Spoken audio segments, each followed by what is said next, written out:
Hugh, pass the salt. You know why it's disintegrating? Because we're jellyfish. Pass the salt, will you? Pass the salt. Pass the salt, amigo. It's time. I think they could give us a new name. I believe we are Evan jellyfish. Hey, will you pass the salt? Pass the salt. We need salt over here. It's time for Pass the Salt. Pass the salt. But we like to share the gospel without any backbone to it, see? The views, opinions, and seemingly outrageous comments expressed in this program are based on the Holy Spirit leading of a man called Coach. I gotta ask you this out there, Christian America. It's time for Pass the Salt with the Coach, Dave Daubenmire. Hey, good morning, America. What an unbelievable time to be alive. Is technology incredible or not? Here it is, sun's coming up, hit me in the face, rolling down the highway. No, I'm not driving. Michelle's behind the wheel. That's not very manly. I usually drive fast. Just kidding. Michelle's, she's tipping here. We're on our, can you imagine that we are right now driving down Interstate 70 east towards New York City, about to come into Zanesville, Ohio, the foothills of the Appalachian Mountains. Most of you, doesn't matter. The only Y bridge in the world, a bridge that is built in the form of a Y, you drive on it and it goes two different directions. This is in Zanesville, Ohio. We're getting ready to pass the Y bridge here in a second, in fact. But can you believe this? That we're riding down the road, and Michelle's getting her foot's getting heavy at about 78 miles an hour right now, broadcasting around the world. Our connection is to Jared in Maine. We got Mark Trump down in Virginia. We got George in Oklahoma, and we are traveling, Michelle and I, faster than the speed of light on our way to New York. Unbelievable time in which we live, isn't it? Can you imagine what Jesus Christ would have done with this mass Coach and Michelle's driving. They're heading east into New York City. George, mute. We're hearing you, George.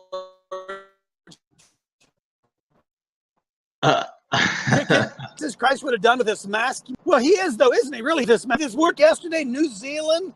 We heard from folks in New Zealand yesterday, live. My goodness, knowledge will increase. Knowledge will increase. So here's what's going on today, folks. Because we're traveling east into the mountains into the Appalachians. Took me a long time to learn. They used to tell us it was Appalachians. That's what I grew up with, Appalachians. But I have done some research on that. It's actually the Appalachians. The Appalachians.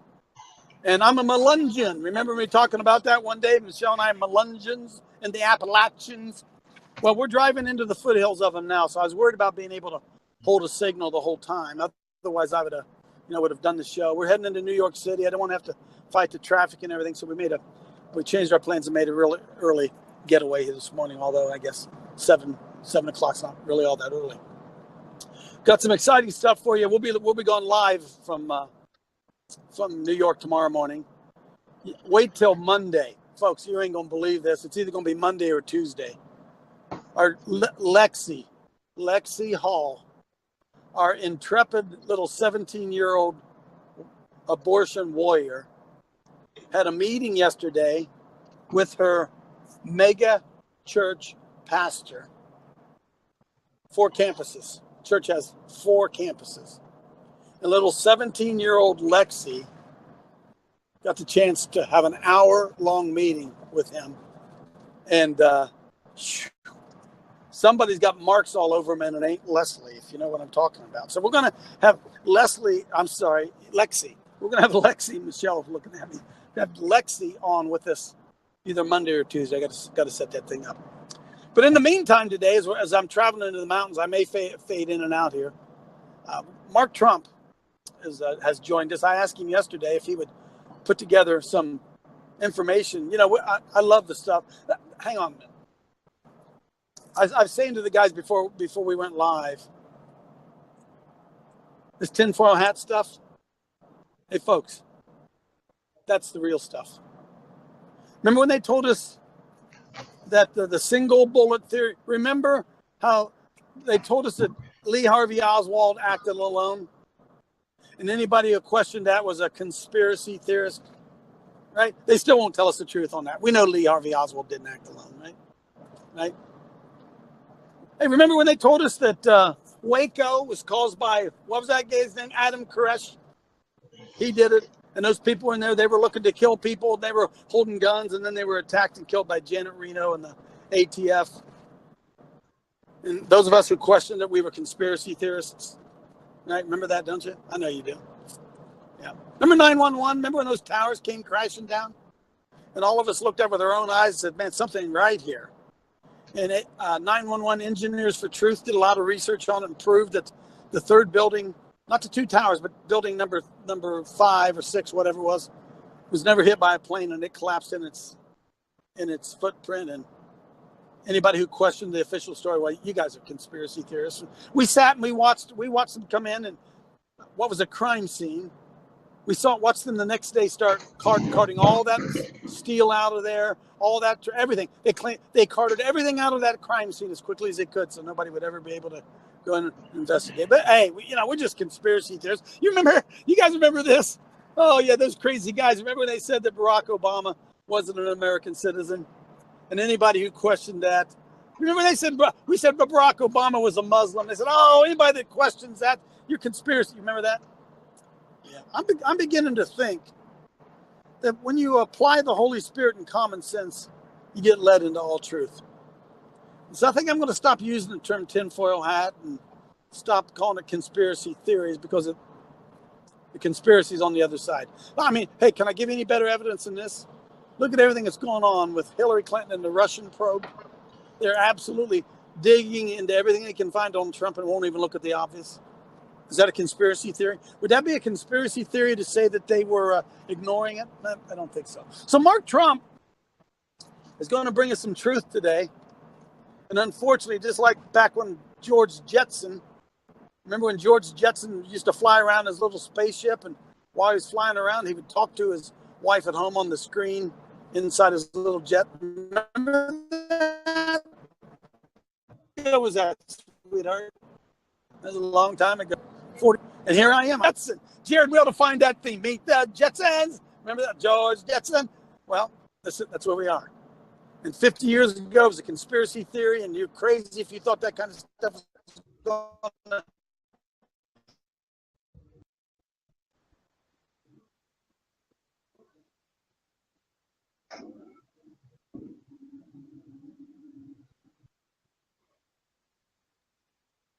Yeah, I'm here.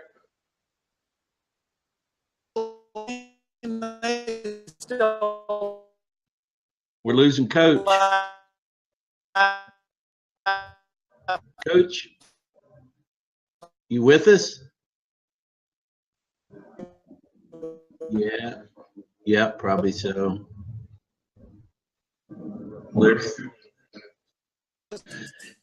Sure, absolutely.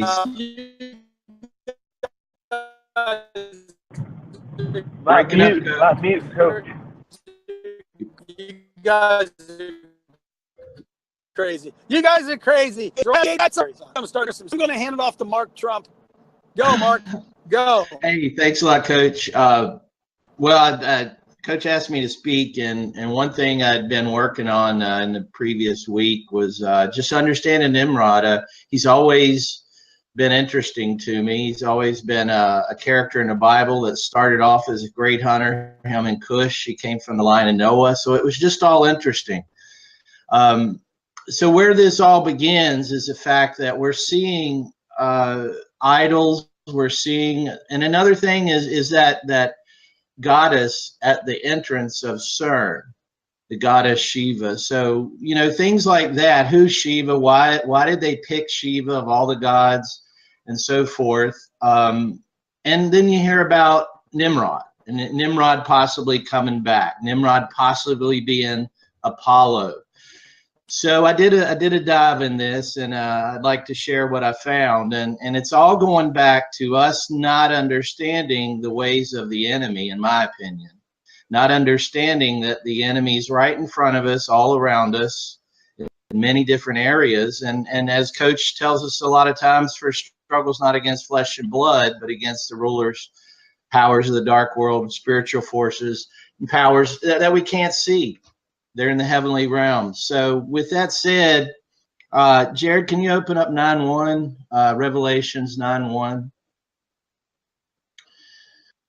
And I'll just go over this chapter real quick. It starts with Jesus has an angel come to earth, and to him was given the key to the bottomless pit, and he opened it. And then the next few verses are about go down to verse 10. All of these verses are about the scorpions coming out that don't attack the grass or the leaves, but the Son of Man that does not have the mark of God. And then people will wish for death, and death escapes them.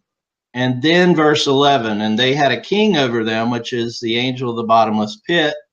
So it's an angel whose Hebrew tongue is Abaddon, but in the Greek tongue his name is Apollyon. So it's very interesting that Apollyon, was one of our Greek mythology legends, and there it is in the Bible. Abaddon is the Babylonian name for Nimrod. Apollyon is the Greek name for Nimrod.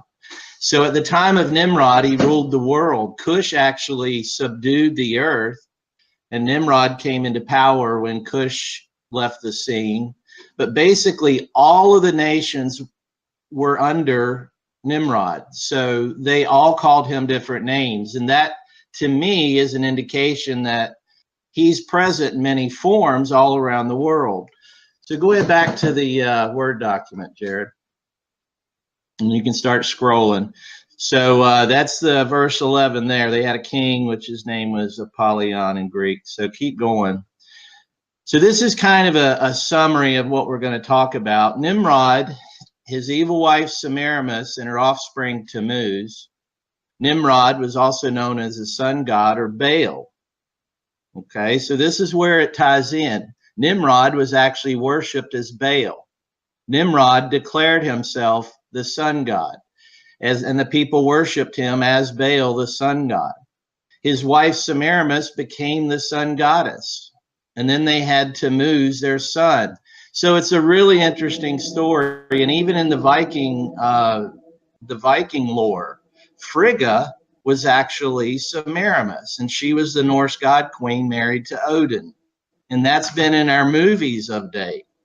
Odin and the god king, he's in charge of all the gods, and of course Thor is Odin's son. So if you think about the way all this plays out, we've been presented this information before in the movies. These false gods are still referenced everywhere. They're going to be continued to be used through all of these Marvel movies and super hero movies, but it's good to be aware of where the origins come from. So all of this is relevant because of that verse 11. Apollo is going to return. And if Apollo in fact is Nimrod, we can gather information about his nature through the Bible and this history. So that's why I wanted to share this with you. And the stories of Gilgamesh from the Mesopotamian era identically match the story of Nimrod and the trilogy between the Trinity, between Nimrod, Semiramis, and Tammuz. The Gilgamesh story is the same. They found Gilgamesh's tomb, and that's what you hear when you hear people say they found Nimrod's head. They found Nimrod's head, and they're going to reanimate Nimrod somehow. And that's where CERN ties in. So scroll on up there, Jared. So is CERN the doorway, actually, to the bottomless pit mentioned in the Bible? Will an angel provide the missing link or key when the time has come and release the demons on earth, when peace is removed? In addition to the satanic statues, there's other things to look at. Take a look at this. Scroll down.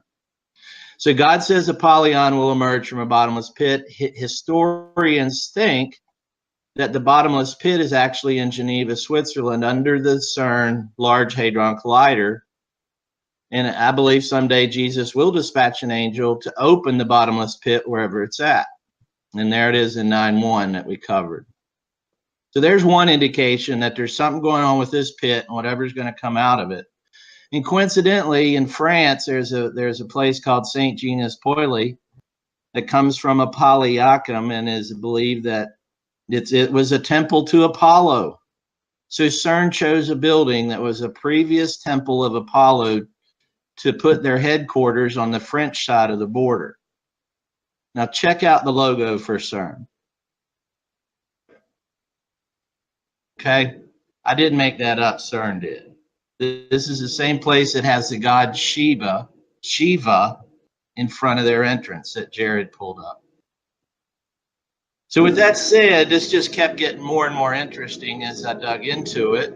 You got these three characters, Nimrod, Semiramis, and Tammuz, that somehow make it through time, and we're erecting equipment that we can bring them back. And believe it or not, you can actually click on that button. You don't need to do it, Jared, but that'll take you to CERN, to their experiment list, and you can actually see what they're doing. You can actually see the experiments that they're conducting, and you can see the tens of thousands of experiments. So this is a science facility. CERN does all this work for all these different companies who need particle physics. They may need to decode DNA for a strain of people. I think that they use CERN to help with the soldiers that were found to decode the DNA, and I think they're going to continue using it to figure out the things that were brought back from North Korea. I think they may use DNA for that. I don't know. So let's dig into Nimrod. Who is Nimrod? What's the Bible say? So God says Cush was the father of Nimrod, who grew to be a mighty warrior. And he was a mighty hunter. So he was very blessed in the beginning until he became corrupt. But we do know that he became corrupt. So as you know, Noah begat Shem, Ham, and Japheth. And Ham was the one who possibly carried the Nephilim technology or evil past the Noah generation. There's even stories that Noah and Ham had a falling out and Noah cursed Ham. There's even stories about that possibly happening. But Cush was Nimrod's dad, and Nimrod was Noah's great-grandson. So that would make Shem, Ham, or Shem and Japheth Nimrod's great-uncles. Okay, Shem plays a part in this, which is pretty cool later on. And then Nimrod gets killed and ends up having a baby after his death named Tammuz. But what's funny is Cush was married to Semiramis, okay? So Cush conquered Samaria and married Semiramis. And then when Cush died, Semiramis wanted to be queen. So she married her son Tammuz. Or Nimrod, rather. She married her son Nimrod. That's right. Nimrod marries his mother Semiramis, and then they reign until he gets killed. So it's a very interesting story what happens here. So Nimrod was declared to be Baal, both living and dead. Him and Cush had a falling out, but they both basically called themselves gods, and he named himself Bel, and that's where the Tower of Babel, that's where the name came from. And then there's more about that whole side of the story. In previous lore, there was a god named El who was in charge of Baal.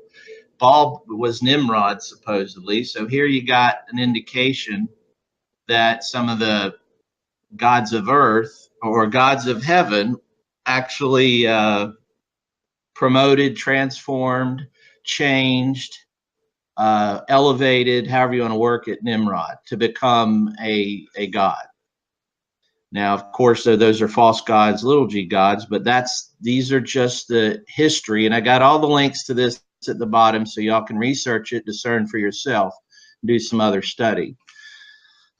So Cush became disgraced. This was interesting because Nimrod grew in such stature, he overshadowed his father, and Cush kind of faded away. And he ended up being banished or banishing himself. Nimrod took over, gets married, and then eventually, as powerful as Nimrod was, Shem got fed up with this and chopped his head off. So I haven't got a whole lot of that story, but it was a story. When Shem came to chop his head off, he basically was able to do it. Well, Shem must have been a man of greatness, and of course he was one of God's chosen to go and defeat one of God's enemy, most likely. But the bottom line is, when they did it, they chopped his body up, Nimrod's body up, into 14 pieces and scattered them about the earth. So when Semiramis ends up ruling with Tammuz, they end up ruling together. She's pregnant by Nimrod whenever he goes and then becomes transformed into the sun god. So he's dead, she's pregnant, she has Tammuz, and she and Tammuz rule. So that's what happens after Nimrod dies. So with that said, Semiramis played a big role in this history of Nimrod. She was with him all along. She was with Cush prior, and then she carried through with Tammuz, carrying traditions based on the birth of Tammuz, based on the death of Tammuz. She carried these traditions on. So scroll on down. So Semiramis declared herself when she became the goddess of the sun goddess, when Nimrod was promoted to be the sun god Baal, impregnated her with the sun rays. This is how she made the people believe that he was reincarnate. So she became the sun goddess, and Nimrod was the sun god. They had Tammuz, and Tammuz became the moon god, believe it or not. That is who he became to be worshipped as. Now, during that time, she elevated herself and became a goddess, and they worshipped her as the Queen of Heaven. The Queen of Heaven. And Queen of Heaven has been a Catholic tradition. You can look in many references and see that she's called the Queen of Heaven. That's the Virgin Mary. So here's a tie-in between a name given to Semiramis and the Virgin Mary in the Catholic religion. So is it that the Catholic religion is worshiping this Virgin Mary who was impregnated by sun rays and elevated by the sun god Baal? I don't know, but there's a lot of people who purport that the Catholic religion is doing just that, is they're actually worshiping Semiramis in the trinity of Nimrod, Semiramis, and Tammuz. Tammuz was actually Nimrod reincarnate. So since he impregnated her, he was God in the flesh after he was passed away in one entity, just like Jesus. So this is a parallel lie that Satan has thrown down in history, and it's been worshipped all through time. So who's Tammuz? Let's talk about Tammuz a little bit. Scroll down. Oh, another thing is the Queen of Heaven is mentioned in the book of Jeremiah, and each of these instances that it's mentioned, it's in the context of the Whore of Babylon. So you can see how it's used here, as people are worshiping an idol, the Queen of Heaven, Queen of Heaven. Now, the Queen of Heaven was the title that Semiramis was given. That's what her followers called her. And here are these people worshiping the Queen of Heaven instead of the God of Israel. So it's another indication that this term, Queen of Heaven, is not a good term. It's an evil term. Okay? Going back. So Tammuz. So Tammuz is known as the son of Nimrod and Semiramis. After Nimrod was killed, he was transformed into the sun god Baal. And Nimrod's wife and mother was transformed as the sun goddess Easter. That's how you say it, Easter.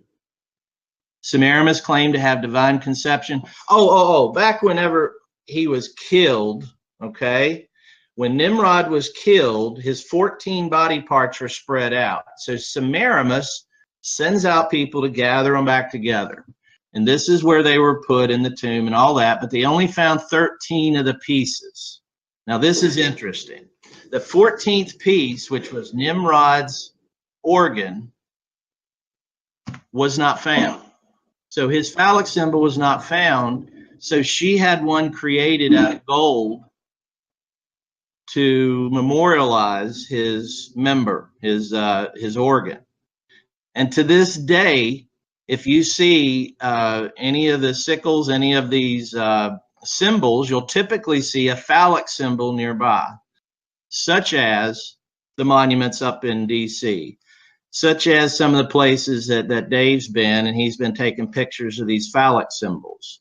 These phallic symbols are marked with the Babylonian markings. These phallic symbols are direct representations of Nimrod's missing organ.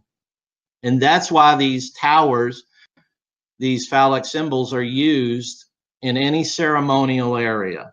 It's all about ceremonial areas where we transition into a spiritual type of discussion. So with that said, Tammuz came back as Nimrod in the flesh, and people worshiped Tammuz as Baal, meaning heat, fire, hottest season. So he was born from an immaculate conception between Nimrod in the sky and Semiramis on the ground, and it totally parallels the Jesus birth. And to this day, a lot of these traditions are carried forward. So let's take a look at some of these traditions. So one of the things Semiramis did to worship Baal is she said that flame would be present in any ceremony after. Think about it. Do we have any U.S. American ceremonies that don't have a torch or a flame or a candle? She declared it. So I'm just saying that's one place that come from. You got the Olympics, carrying of the torch. You have a whole lot of symbology that made it through. Plus, they celebrated the traditional Easter and Christmas idolatry. So what this was about is they worshiped the evergreen tree because that's whenever Tammuz was born, and they looked out a window and saw a tree and it was an evergreen. So they always worshiped the evergreen trees because of Tammuz's birth. And then his death was Easter, Ishtar, Easter. So Tammuz always played with rabbits. He had an affinity for rabbits. And the egg, what I understand is whenever Semiramis was returned to earth after being elevated to the sun goddess status, she was returned to earth in an egg, in a capsule of some kind. She traveled and then she returned in an egg, is the way the tradition went. So that's where the bunnies and eggs come from, according to this research.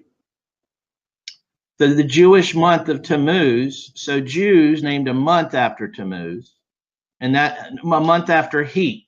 So they may have been naming Tammuz the beginning of summer as heat, who knows. But that's also when Easter is celebrated, during the month of Tammuz, Easter. Semiramis, supposedly she transformed and returned. So there's the idolatry around rabbits and eggs. So with that said, keep in mind all the symbolism around us.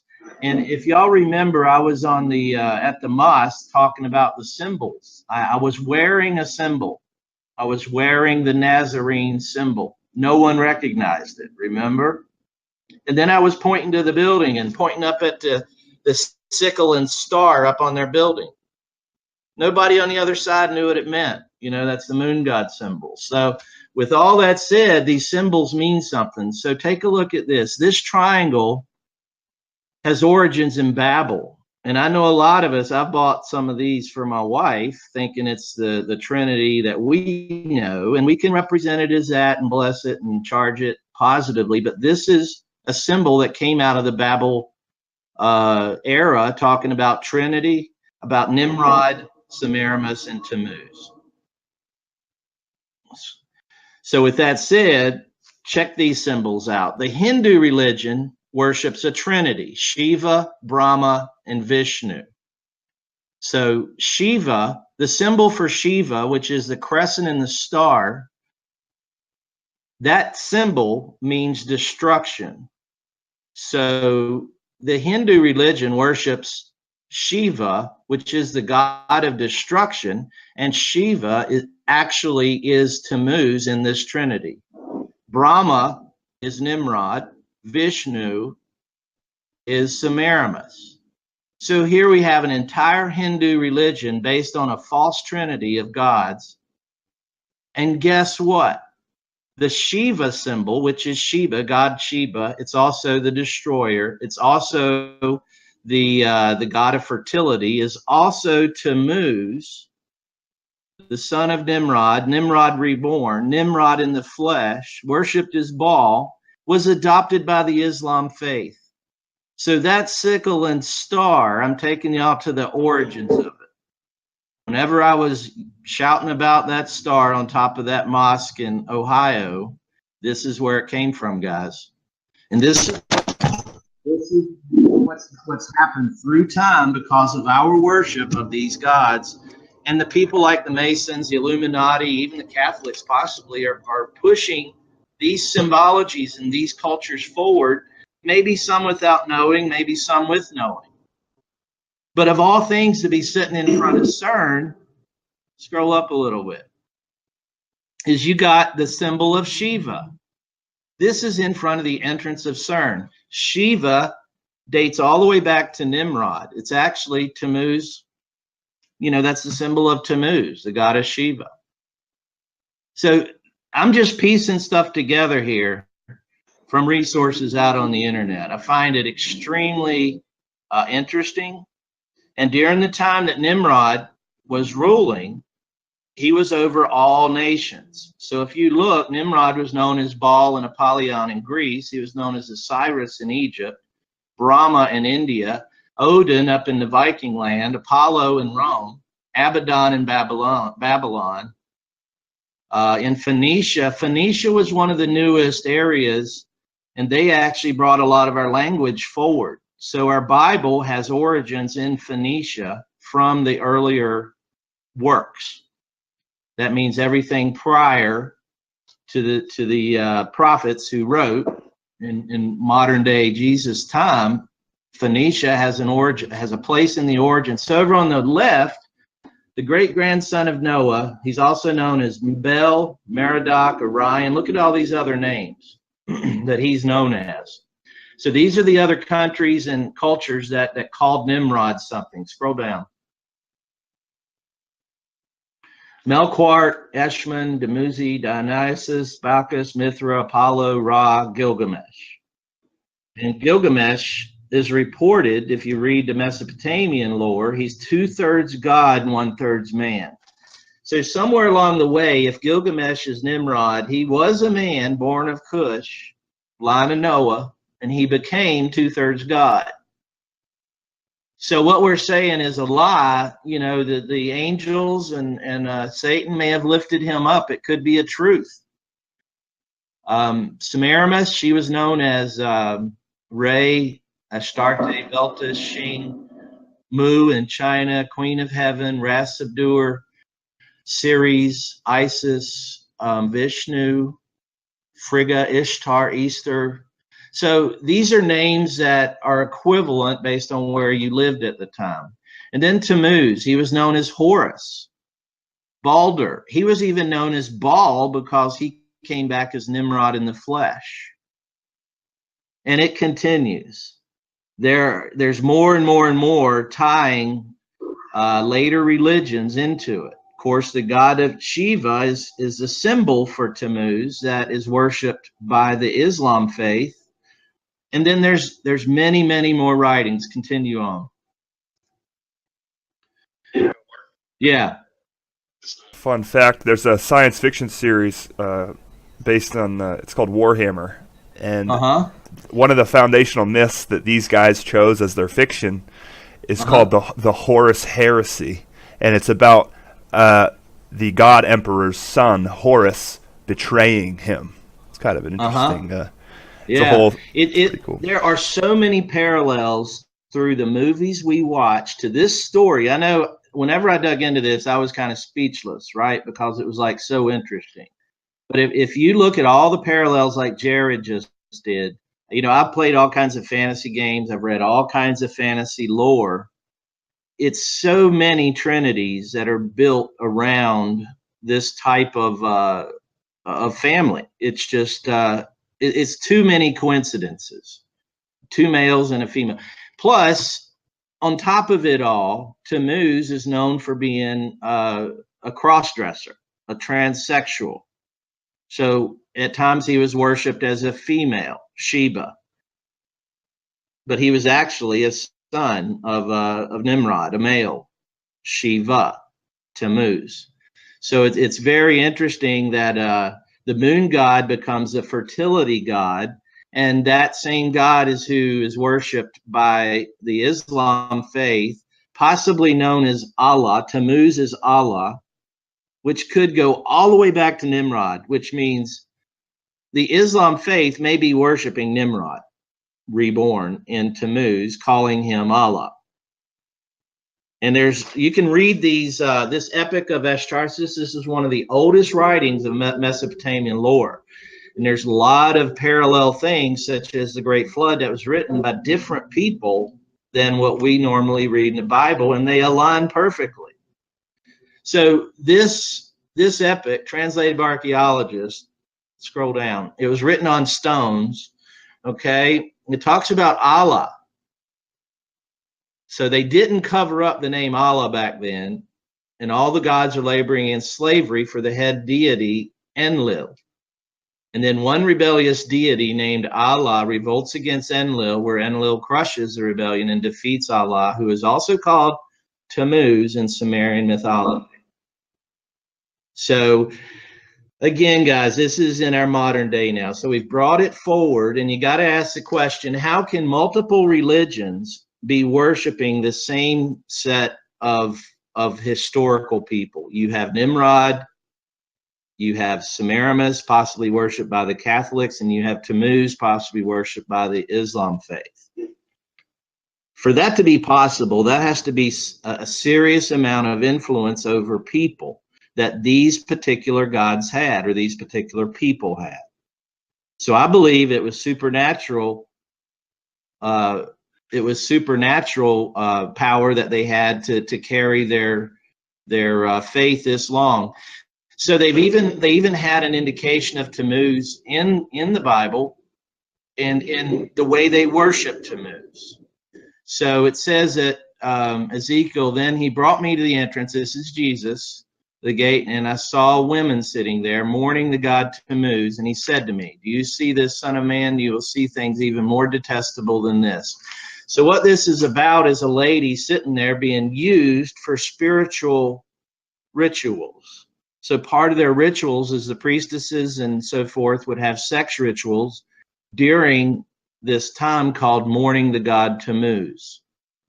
So they actually had fertility rituals surrounding the name Tammuz in biblical times, Tammuz being, tracing back to to Nimrod. So in summary, just a real brief summary, we have all of these lies brought forward. We have people worshiping all these different people. We have symbols everywhere in our culture. The whore Babylon is possibly the queen of heaven, which is also what Mary's called in the Catholic faith.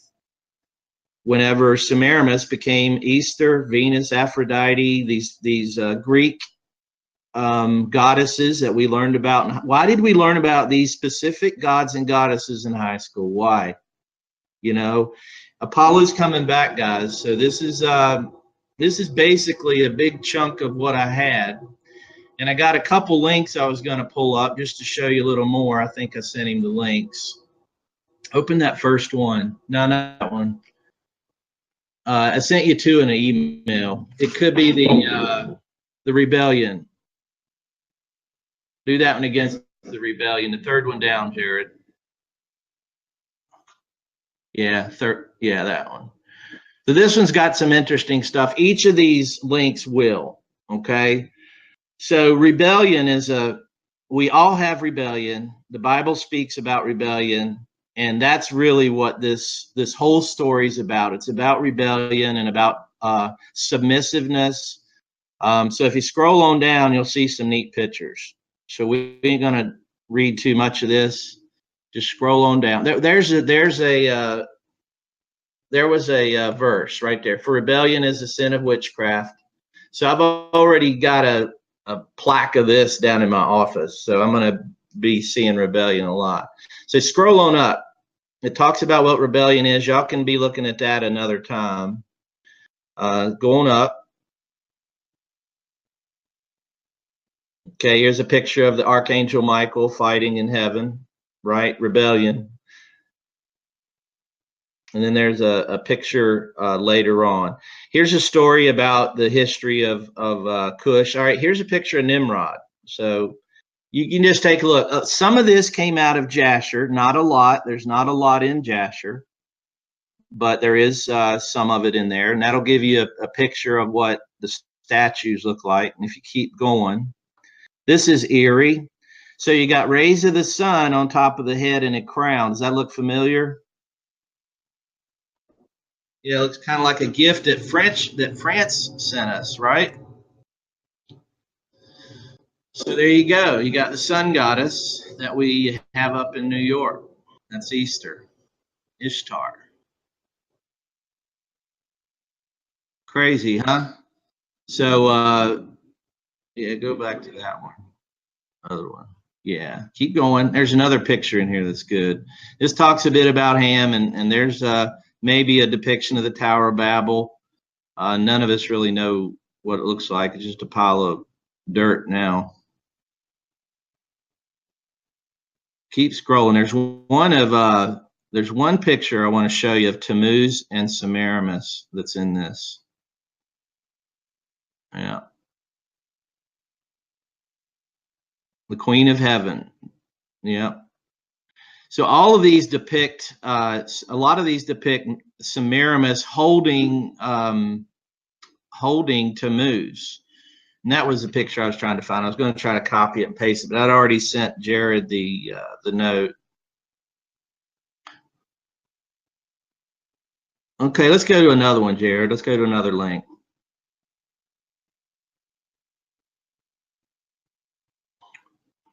Scroll down.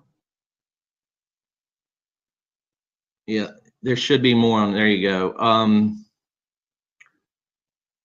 If you do, who is Allah, the Mastery Babylon? I think that's the one.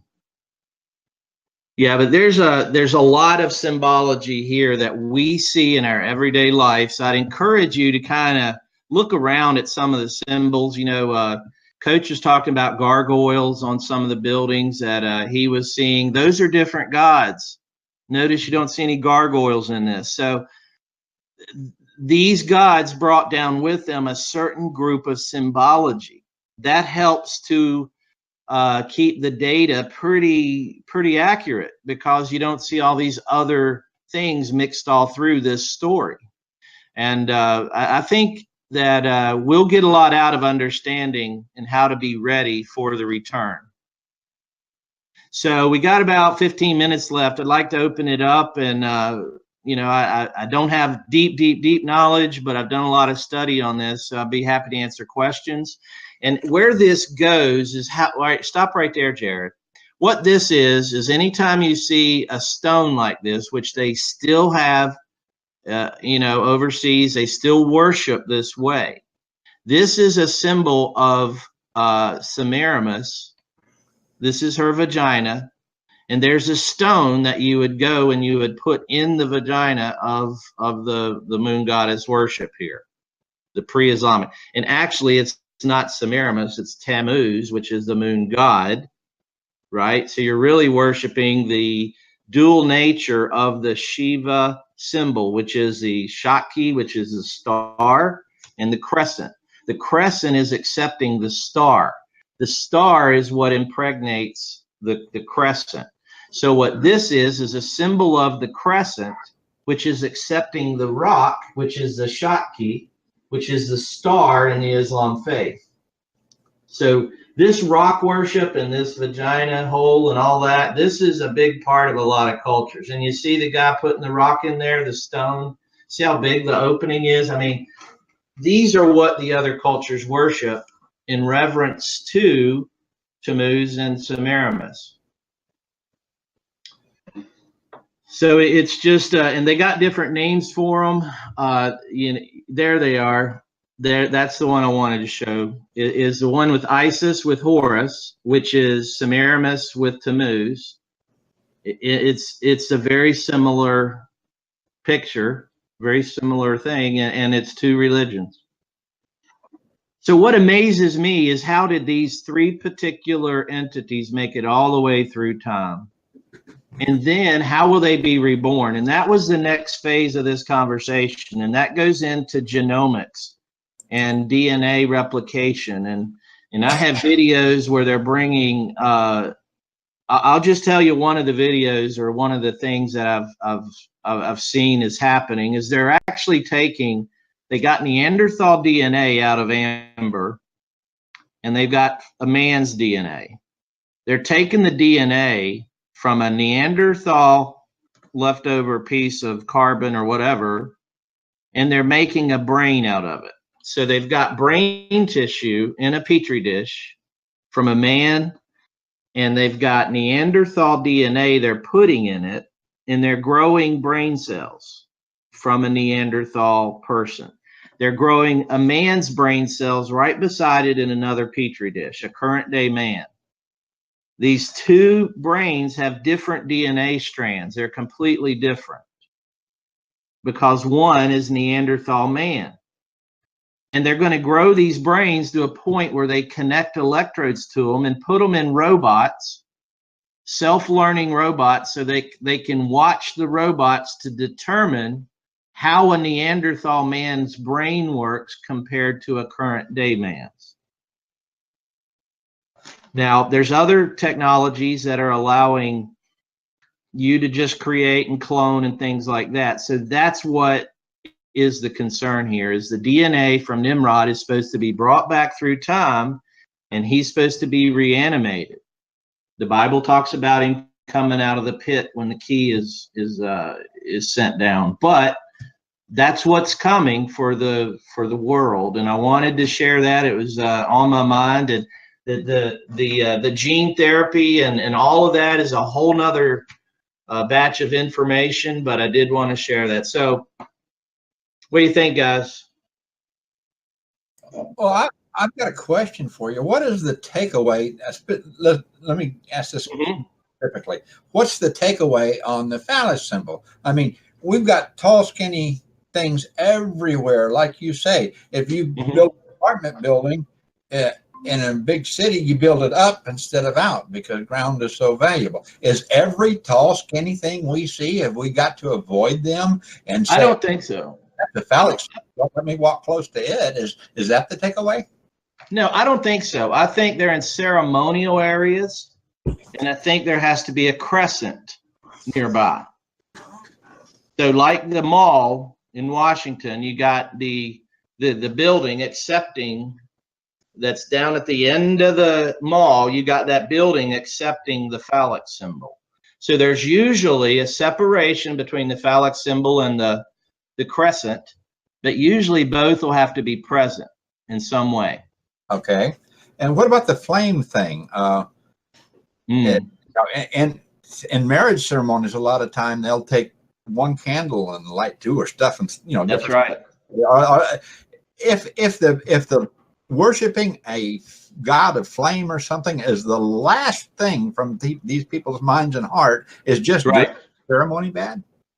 Well, I mean, it's like almost like we're saying Trump unknowingly is doing these things because he's being led spiritually, like King David was so many years ago. People don't know why they're worshiping these things. They don't know why these things are pretty. I think it's our sin nature that calls us to these symbols in the beginning. Whenever you look at a piece of jewelry, patterns and things like that are attractive to you. But you may not know the meaning of a pentagram or a seven-sided star. Or I think you're exactly right, Larry. We're doing these things unknowingly. And I'm just saying that all these things are around us. And these are some of the earliest beginnings of these symbols. And they can adopt new meaning through time. I totally agree with that. But it doesn't dismiss the fact that they had an earlier meaning. You know, is every flame bad? Certainly not. But if it's used in a ceremony, well, it was something that Semiramis said a long time ago would happen. Doesn't mean we're worshiping Semiramis, but it does mean that we got. Let me relate it to one more thing, like a rainbow. That's a beautiful thing in the sky, and we have, like, my granddaughters just love rainbows, but they don't like rainbow stickers on their books or rainbow emblems. That's right. Because they want to be queer. They like rainbows because they're pretty. Right. Right. So, well, I mean, we had a group that stole the purpose and meaning for a rainbow, right? And we're reclaiming it. God gave us a rainbow. Hey, Mark. Yeah. Mark? Yes. Yeah. You know, I've been many a times, you know, it's like an overwhelming vast of information. I don't do a lot of research and study on this, but when you started getting to the Neanderthal taking the DNA, and using modern man DNA, you know, and I see all this, you know, I agree with plenty of it. Some of it, I get it, that deep research, but what spurned me was when you said that was, you know, it talks about that in the last days, the knowledge of man would increase, and we would see what is it that would, you know, just be that threshold that we would see the second coming of the Lord. And I don't believe the second coming is a rapture. That's just my take on it. I see it a different way. I see it as a day of vengeance of the Lord. The same thing that caused Satan to be, when he said that I will make myself like the Most High God, or above the Most High God. So what was the ultimate thing that God did in creation is that he created man. And so when man began to dabble with that part of the creation separate from the marriage bed, I believe what we're doing is, you know, I think we're closer than what we think on the second coming of the Lord, the day of vengeance. The technology is getting there, and that's one of the measuring sticks. Is right now they're having trouble maintaining a healthy clone. So they're still working out DNA issues, and they may even be successful 5 years ago, but they've not publicized it. But cloning is difficult. There's something about two pieces of DNA coming together and creating a third. Right. Well, it's your X and Y chromosome factor that's in there, because the chances of, we're talking about mankind here, you know, those who do not believe don't understand. For the X and Y chromosomes to come together, it's almost an infinite number of impossibility. So when a man takes DNA and they begin to tangle that together, there's one thing lacking in all that, and that is the Spirit of God, because Amen. It's in the seed. And so this is what I see as, we might not get to those things, because I believe when the day of the Lord comes, he says this present earth has been reserved for fire. And brother, that's what I see, that coming. And the more we tangle with that or delve into that, because that's us trying to be like God. That's right. I'll tell you what's going on in the next lesson. I also had, it's called embryonics. And what they're doing is they're taking a lady, and they know that they do DNA testing, and they know she's got the propensity for a disease. So they take her egg out of her, they extract an egg, and they take her DNA out of it, and they get an egg donor that's still got the healthy membrane and the mitochondria are healthy. They extract the DNA from the donor's egg. They put the lady's DNA in the donor egg. All of that before insemination. So I got a video where they do it live. You're watching the video. They're extracting the DNA. They're adding the DNA. Not in these links, but and then they fertilize it. And on the video, you get to watch time-lapse photography of that egg dividing, and you get to see growth of a baby on screen. It's just crazy. But that's where it's going, is to have the ability to create whatever they want. So what's happening now is you don't need to have your husband's DNA who's got cancer. You can just go get somebody's semen who's a well-known healthy person. So now you got all these libraries of donors, and people get paid big money to donate. And actually they got these books of elite, and they say out of 100 calls of the people in these books, 1 out of 100 agrees to give their semen for anyone to use for embryonics. In other words, you could have Benjamin Franklin's baby or whoever's DNA they have. You could get the DNA and impregnate your egg and have that child. So what they're saying in the future is that people aren't going to be having sex because it'll make unhealthy babies. There's a movement to actually not have sex, to only get, and I think this is all part of the super race and all that too. So there's many angles where this goes. So it's well, yeah, because Mark, think about this. Yeah. You're now injecting, when you say the super race, think about what our public school systems are doing to our children. But when you void the Spirit of God, the soul of the man, then there is no more conviction of what is good and evil. It can only be taught. It can only be taught. Are you even a man if you're produced in a lab? I mean, they're cloning babies, taking their parts and discarding the bodies, and now the bodies are stacking up, and they're having troubles. People are getting in trouble. The clinics are getting in trouble who are doing this because of the babies in the trash. The clones, they're not real or whatever. It's just a horrible time we're living in. The things are way beyond what we see on TV, and that's what this is about. It's all around us. I want to get you more information, and Jared, did we send out that genomics paper to everyone, or did I need to do that? Jared, can you hear me? All right, no problem. We'll do that. Can you hear me, Jared? Listen, here's what it is. I'm rolling. Mark, this has been fascinating, and I'm listening to it now over the phone. Gary and I are rolling down the highway. Here's the message that I've gathered as I've been listening to this. I mean, this is so multifaceted. None of this can happen without the destruction of Christian morality and ethics. Amen. None of it can. Amen. Amen. And so somebody just mentioned about what's going on in the schools, and they're giving us all different kinds of, different genders and sexes, and I'm okay, you're okay, and if it feels good, do it, and who are you to judge? And so when you remove the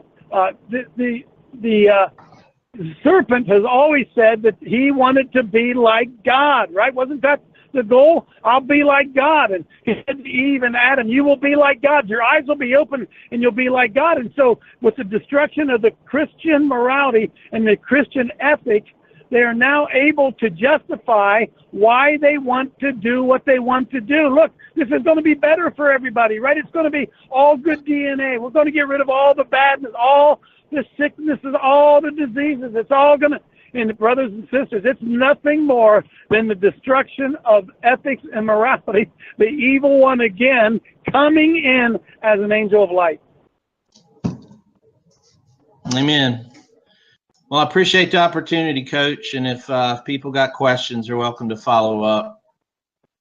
Well, this is one of those that Gary just said to me. This is one I'm going to have to replay and look at some of those pictures over and over and over. And the phallic symbols, they're everywhere. And, I've just put my tinfoil hat on. The Washington Monument supposedly is a phallic symbol, and the Capitol building is supposedly a vagina.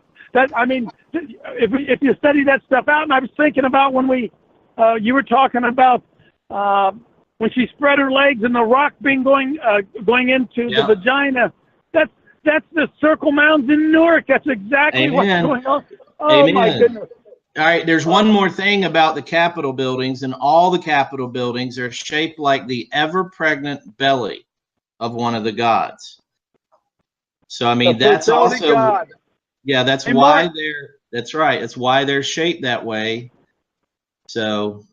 Man, listen, fellas, I got to tell you. That Washington Monument is 555 feet tall, but it also has a base base of 111 feet deep. That's right. That's right. 666 feet. The number of men. That's right. Okay. Listen, as we wind this thing down, Mark, unbelievable job today. Listen, here's what I'm wondering. Scratching my head as I'm rolling down the road here. Am I going to celebrate Easter next year or not? Now that we know. Yeah, that goes to Larry's question. Can we do something innocently if it's a tradition of one of the old little G gods? I don't. Yeah, that's a tough one. Well, that's a whole nother show on what really is sin, and Martin Luther's statement: you can't stop a bird from flying over your head, but you can stop him from building a nest in your hair. So sin has to be conceived. Maybe I can get into some of that later. Hey, God bless you, Mark. You did a great job, folks. Amen. Thanks for tuning in today, and we'll be with you live from New York tomorrow.